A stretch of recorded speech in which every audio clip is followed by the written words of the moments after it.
Je vous invite à ralentir, ou peut-être à interrompre ce que vous êtes en train de faire, et à écouter une histoire autour d'un feu de camp. Nous sommes assis dans la neige, près de la rivière Preston, à Duhamel, Québec. La neige absorbe le son ici, mais il est légèrement amplifié par le chalet et les arbres gelés. Parfois, lorsque je suis découragé, soit par la crise écologique ou par l'urgence climatique, je me fais un bon feu de camp, comme celui-ci, pour me remonter le moral et me ressourcer. Les feux de camp sont certainement un endroit idéal pour raconter et pour écouter des histoires. L'histoire aujourd'hui est un extrait de ma conversation avec la photographe spécialiste du climat Joan Sullivan, tirée de l'épisode 96. L'histoire commence alors que Joan prend des photos en hiver au bord du fleuve Saint-Laurent, près de Rimouski. Si vous vous êtes déjà tenu sur les rives d'un fleuve en hiver sur lequel il n'y a pas de glace, c'est plutôt gris, n'est-ce pas? Ce jour-là, il n'était pas gris, mais en général, un fleuve en hiver est juste une sorte de méandre dans un paysage grisâtre. C'est banal. Ce n'est pas spectaculaire.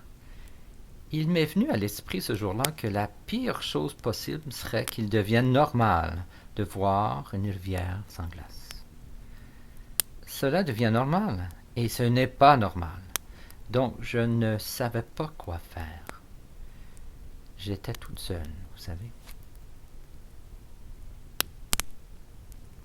J'ai juste pris mon appareil photo et j'ai essayé de prendre une photo de cette rivière, métaphoriquement enflammée, orange, mais mes mains tremblaient, tu sais, c'était comme clic, clic, clic, et chaque image était floue.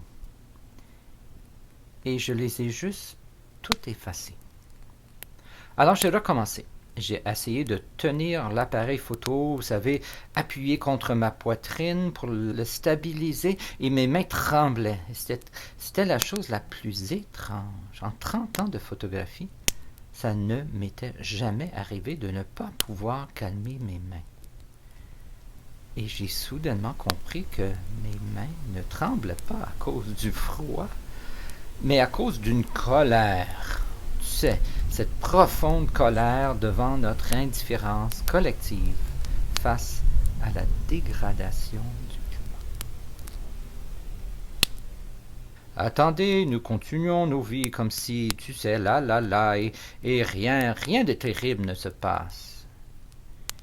Il y avait donc ce sentiment de rage.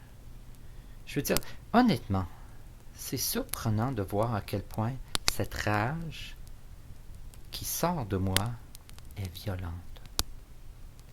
Je voulais crier et j'ai juste, vous savez, pris ma caméra et je l'ai déplacée violemment, ok?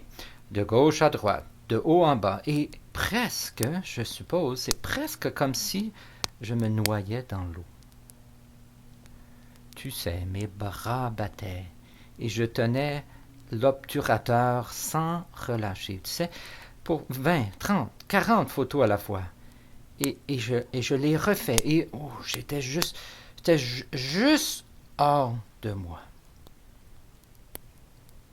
Et tu sais, à un moment donné, tu t'arrêtes et tu fixes la rivière. Et je me sentais impuissant. Je ne savais pas quoi faire. Didn't know what to do.